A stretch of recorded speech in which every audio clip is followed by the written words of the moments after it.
Hi, this is Todd Howard of Bethesda Game Studios, and we're here to show you a sneak peek at our latest game, Skyrim.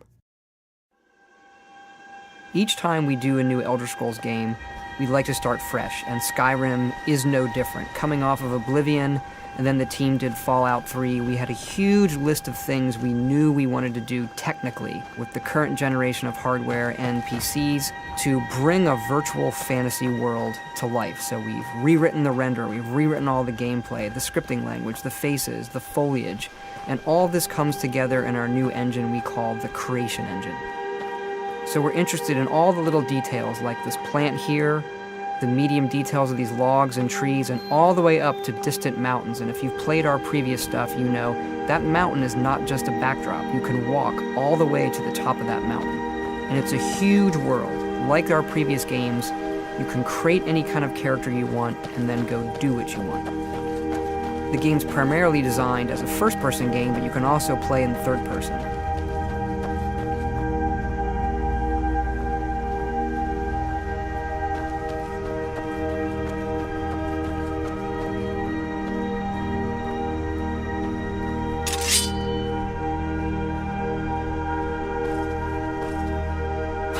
Our big motto for Skyrim is, you are who you play.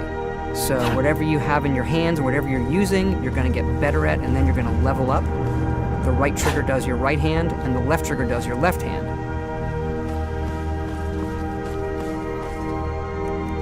And you could put either a weapon or a spell.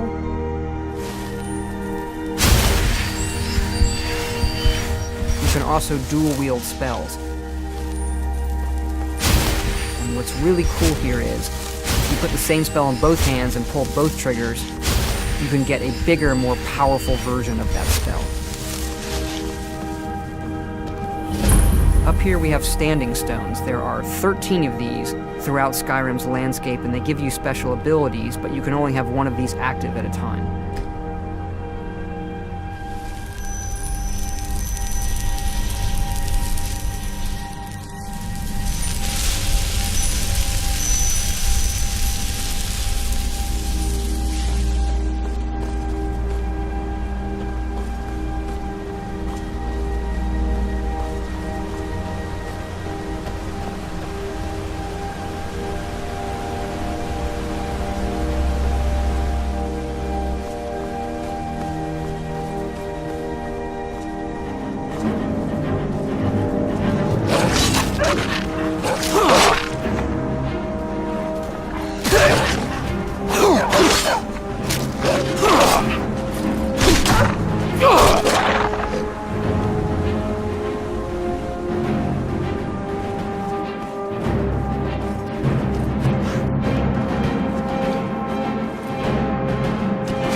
This is your character menu. Here you can see all your items, not just what they do stat-wise, but also what they look like. Each of the thousands of objects you can find can be zoomed in, rotated, and looked at in high detail.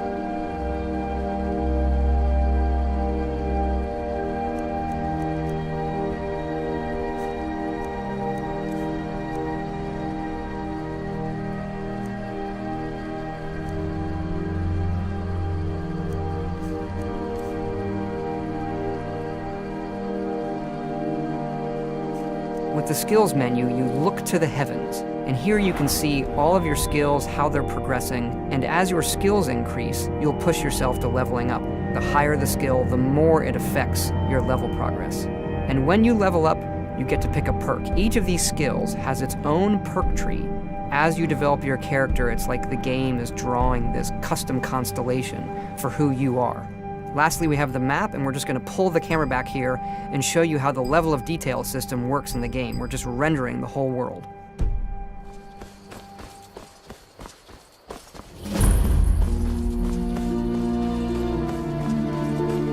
A dragon! I saw a dragon! What? What is it now, Mother?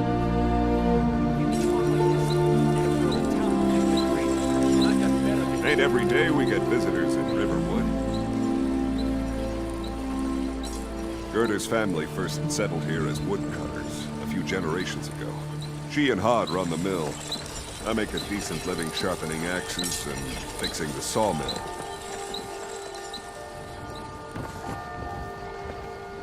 Here for work? Get an axe. Bring me all the wood you can chop.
This mountain here is the tallest mountain in Skyrim. It's called the Throat of the World.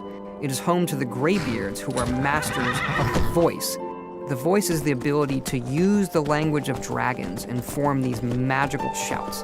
And this is a power that you will learn throughout Skyrim's main quest.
Now we're inside Bleak Falls Barrow. It's an ancient Nordic ruin. Long ago, the Nords of Skyrim worshipped dragons in temples like this, and it's one of our over 150 handcrafted dungeons in the game.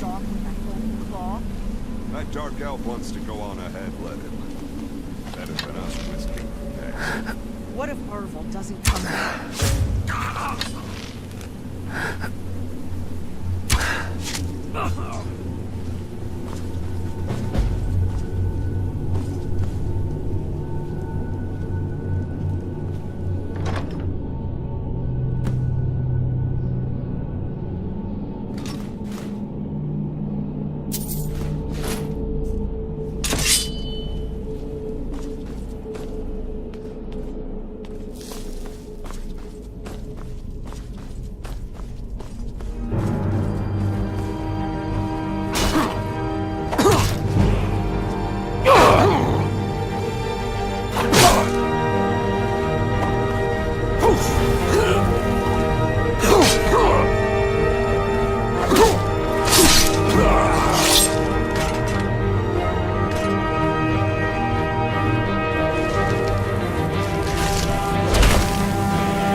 can feel it!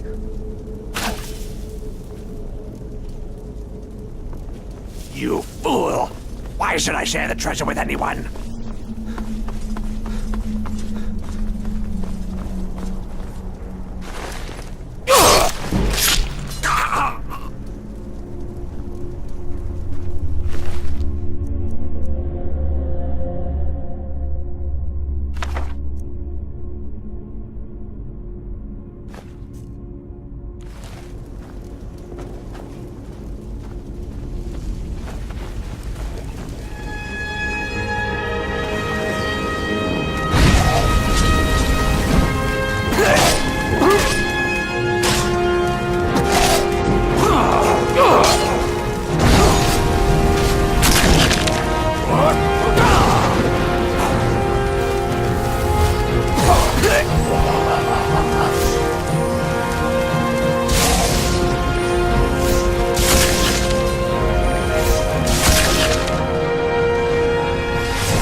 This is the Hall of Stories, an ancient passageway where the Nords would process their dead on their way to Sovngarde, which is our version of Valhalla, or the Heaven for Heroes. So our dungeons do have puzzles once in a while, and this puzzle's a simple matching one.